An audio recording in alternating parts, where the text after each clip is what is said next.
From the Center for European Reform, this is the CER podcast.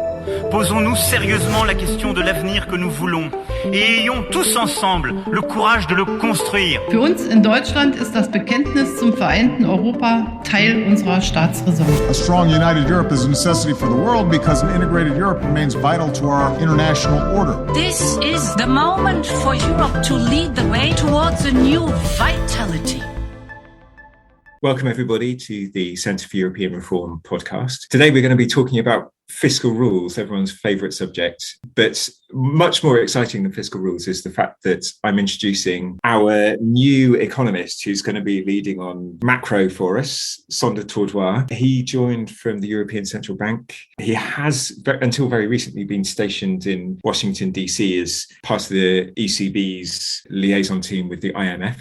And he's going to be heading up our Berlin office. So welcome, Sander. Thank you, John. It's a pleasure to be here. So yes, we're going to be talking about the fiscal rules. I mean, I remember back in 2020, the CER had a webinar with Pascal Donoghue, Ireland's finance minister and president of the Eurogroup. And he said they were going to start the reform discussion of the European fiscal rules. Then he, i.e. 2020, he hoped for proposals in 2021. And here we are at the end of 2022, and the Commission is only finally doing this. COVID lasted longer than we'd hoped, and then Putin's invasion, and there was just no hope of holding countries to or reinstituting fiscal rules during these crises. And I think this should prompt us to ask whether the rules were all wrong anyway. They didn't survive contact with admittedly pretty big crises and had to be suspended. But even before the pandemic, they weren't really being followed. And Sander's going to tell us why the rules matter, what the Commission's proposals are, whether they're going to work. And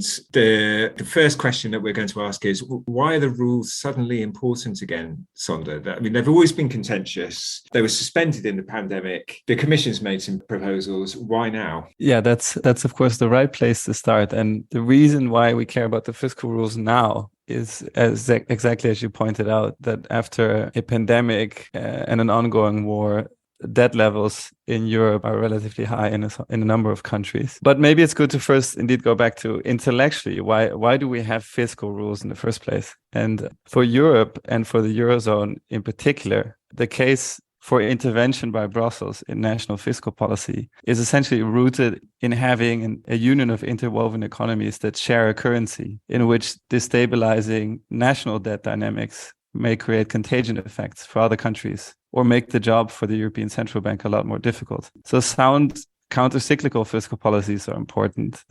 Debt levels that are contained and stable are important. And it's also important for the countries to sort of steer fiscal policy in the right direction and in a coordinated way. And that was already identified before the establishment of the euro in the so-called Delors report as a key priority. And whether you like it or not, most fiscal policy in Europe remains at the national level. I mean, the EU budget's only 1% of EU GDP. The Pandemic Recovery Fund adds a few percentage points of EU spending for a number of countries until 2026. But governments in the Eurozone tend to comprise between 40 and 50% of their GDP. So national fiscal policy is still a super important policy lever, and having common rules and a common understanding to manage those national policies is key. And that's where the proposal from the Commission comes in. Thanks. That's a super helpful bit of background. I mean, obviously the Commission's proposals are proposals for reform. And I think it's fair to say that everybody found the old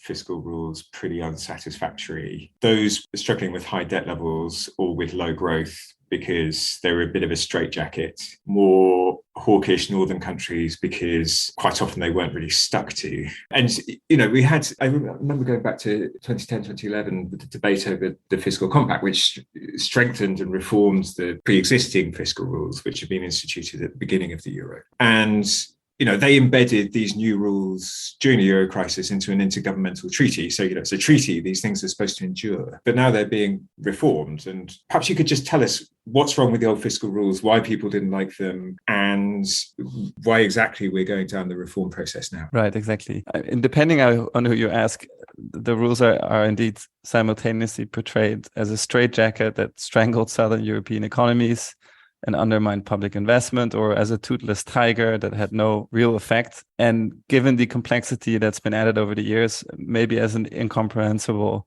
regulatory labyrinth that only a few experts in the Commission services fully understand. And these various points of criticism do point to some drawbacks on the pre-pandemic rule set, which is still under the general escape clause. So the rules are switched off until 2024. And the Commission is now using that time space to come up with reform proposals. And the criticism from, let's say, more independent commentators like the European Fiscal Board or the International Monetary Fund points essentially to four major drawbacks of the way the rules were originally conceived when the euro was introduced and the way they were reformed in the Eurozone crisis. The first problem is that the rules tend to be quite pro-cyclical. So it's estimates of fiscal policy space, which gives guidance and guardrails for national governments and their parliaments, relies on indicators that tend to overestimate fiscal space in boom times and underestimate fiscal space in bad times. So that results in too much spending in an upturn and too little in a downturn, which is the exact opposite of what you want. The second issue is that the rules have been seen as harming public investment, in particular during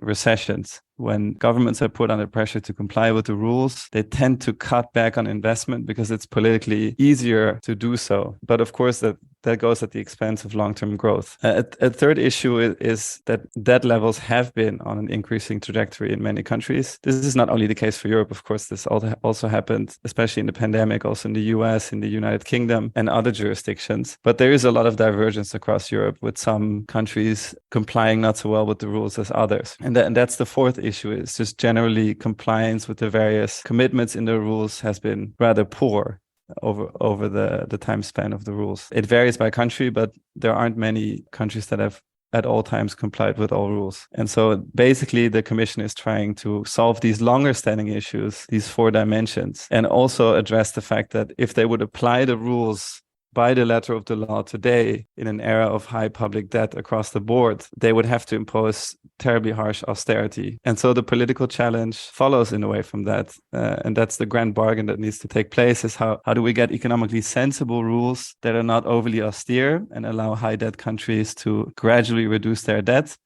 in return for a better application of the rule, which is important for low debt countries that don't want to deal with spillovers from their neighbors. Okay, great. That's a fantastic summary of what was wrong with the old ones. And you really set up the next question well, which is, could you just take us through, in the most kind of layman's terms way possible, how the Commission wants to reform the rules? Right. So I think that they're basically introducing a number of paradigm shifts, if you will. And so the first is that they see much longer adjustment periods for public debt to decline than what would have been the case under the old system. The old system basically used a 12 to 18-month cycle to give guidance to member states on their fiscal policy, on their deficits, on their debts. Under the new proposal, the Commission wants countries to undertake a 4-year fiscal adjustment path, which then leads to outcomes for the 10 years following. So you're sort of on a 14-year horizon. And the treatment is different for 3 groups of countries based on the riskiness of their debt. And so they're basically creating a grouping of 3 and then following up with individual countries depending on what group they're in and what their particular setup looks like. The second and related shift is that instead of relying solely on deficits or on so-called structural balances, which are hard to estimate, they're going to look at debt sustainability analysis. And this is really bread and butter for the IMF, for example, that uses these types of analysis for countries that they provide support with throughout the world. But the Commission and the ESM and the ECB also do debt sustainability analysis. And these are useful but tricky because they lay out if a government is able to meet all current and future payment obligations based on fiscal, macro, and financial variables under various scenarios over a typically long period. So let's say a 10-year period. The third paradigm shift is that expenditure becomes the only relevant indicator. So rather than looking at using very complicated formulas to look at where an economy is in the cycle to determine how much of the spending is cyclical or structural, they look really at the observable expenditure path that a country will take, and that's what they will hold the countries to. And then finally, and probably most controversially, the Commission will take a much stronger role in so-called fiscal surveillance. So rather than having more horizontal discussions across the countries and horizontal rules, they will engage bilaterally with countries to see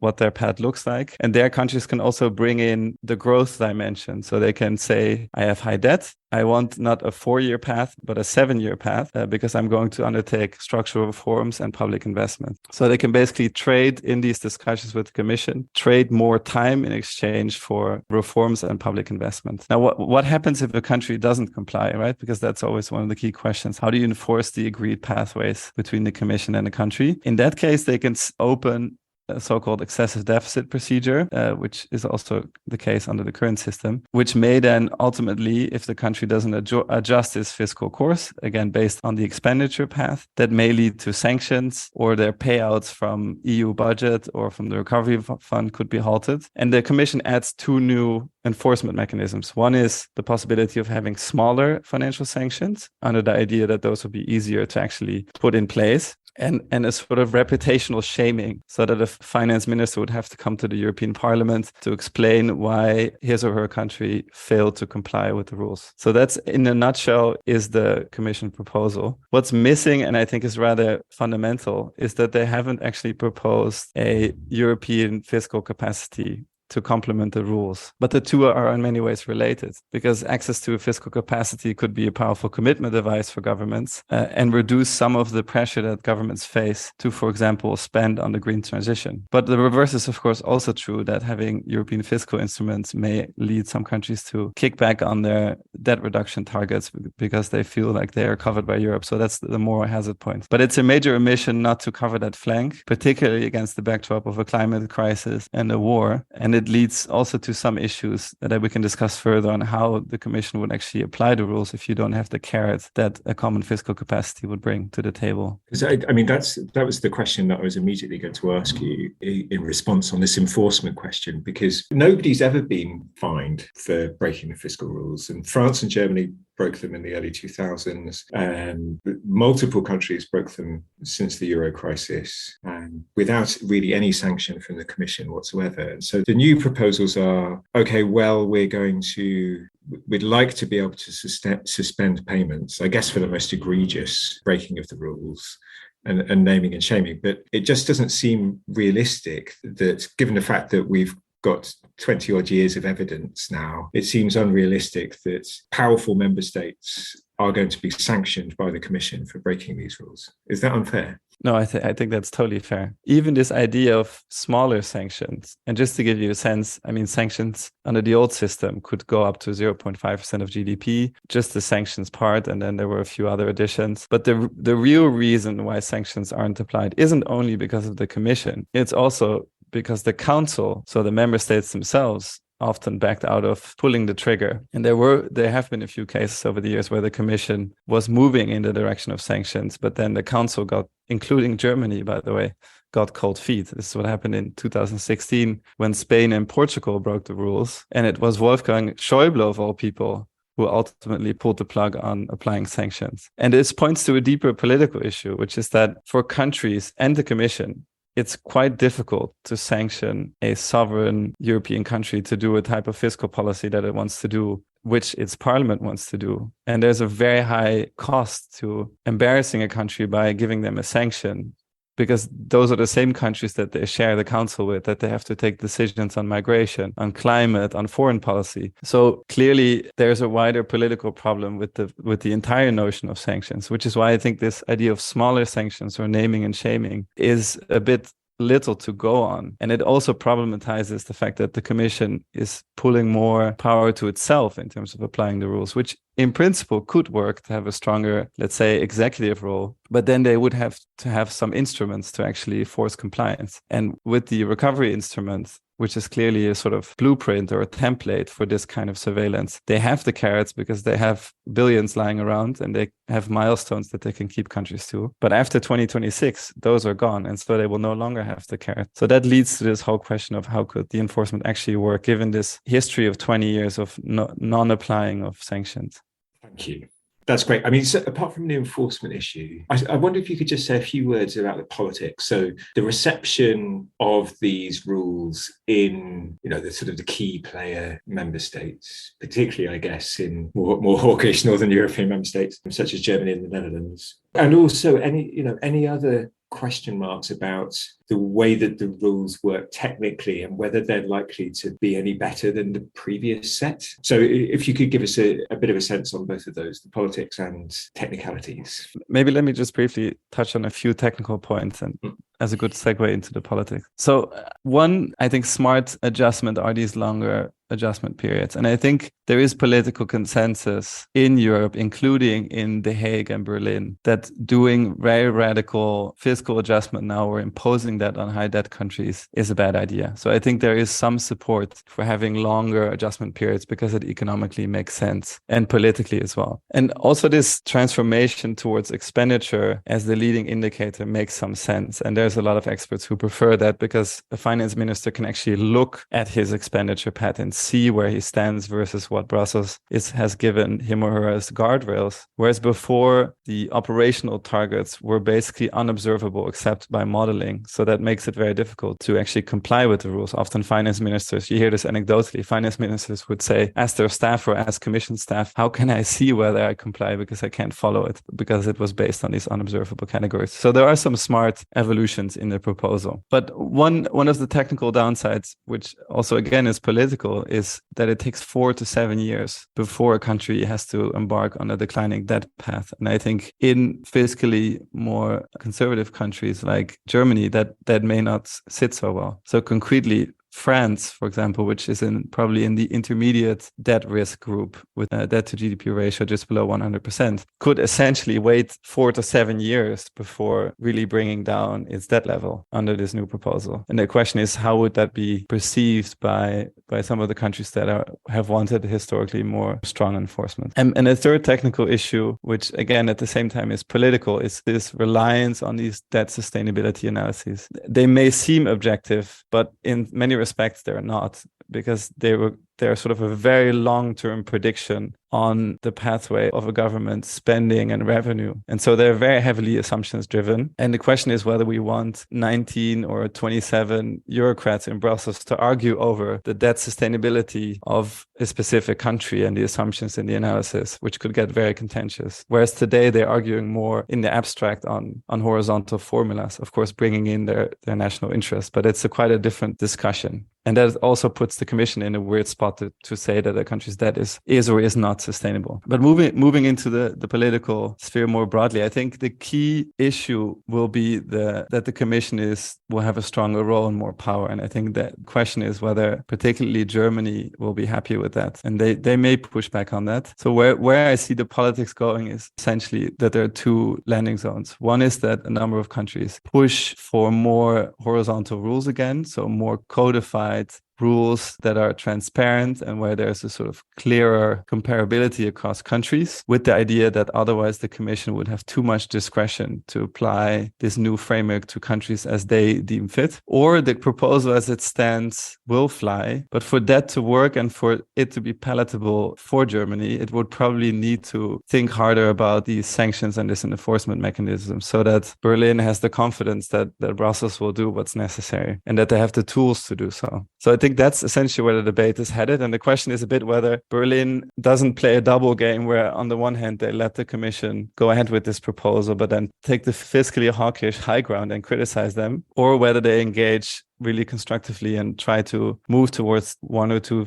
of these equilibria I've laid out, one or two of these internally consistent landing zones. That's extremely helpful framing, I think. And just a final question, I guess, which is maybe a bit difficult to answer. But I mean, I still feel a bit like, okay, we need to have this debate, I guess, but we're still in the midst of, massive crisis, war in Europe and massive energy price hikes and huge interventions by government. And so I just wonder if we're going to make any real progress while this is going on, or whether you think that there is the possibility of some sort of agreement over the next year. I mean, I think it will take time for sure. And I think it could go down to the 11th hour, but there is a clear deadline on it because the old rules come back at the beginning of 2024. And I don't think there's any willingness either on the part of the Commission or on the part of the member states to keep the rules switched off any longer. So there's a hard stop at the end of the negotiations, which provides a bit of a headache for the Netherlands, Germany, and maybe other countries that have traditionally been more on the fiscally hawkish side. Because if they block this proposal from going through, they will fall back into the old world, which is not one that they were happy with either. And maybe to mention in this context as well that countries like Finland and others more on the eastern side of Europe that would be fiscally more hawkish, their calculus may change and they may be more compromising now that they feel the geopolitical stress from the east. And so I'm cautiously optimistic that there will be a compromise of sorts. It could be that it's a smaller reform and that they, for example, just change in a more targeted way only the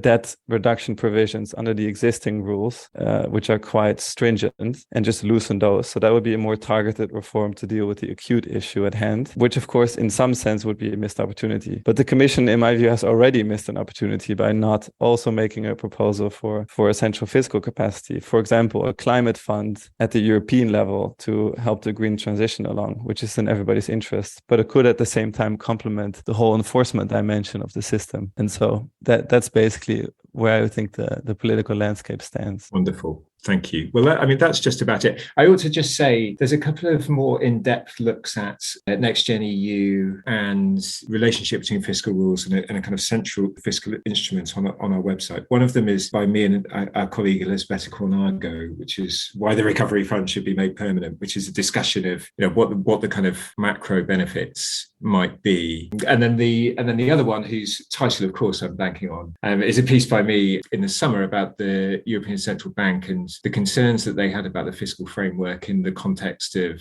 potentially buying up Italian bonds in order to keep spreads down, in which I suggest that having some sort of centralized fiscal capacity is pretty good in terms of the carrot that the EU institutions have to encourage both the reform process and member states to remain on a sensible fiscal pathway. Sander, thank you so much. Congratulations on your first podcast. You were absolutely brilliant as ever. Thanks everybody for listening. Next time, I believe we're going to be talking about Hungary and Poland and EU funding, which is not an unrelated issue. Please rate us on iTunes or your podcast player. It helps other people find us, unless you give us a terrible review, of course. Please don't do that. And see you next time. Thank you.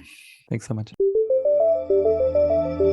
Thank you for listening to the CER podcast. If you have any feedback for us or want to leave suggestions for a future episode, then you can find us on Twitter at CER_EU.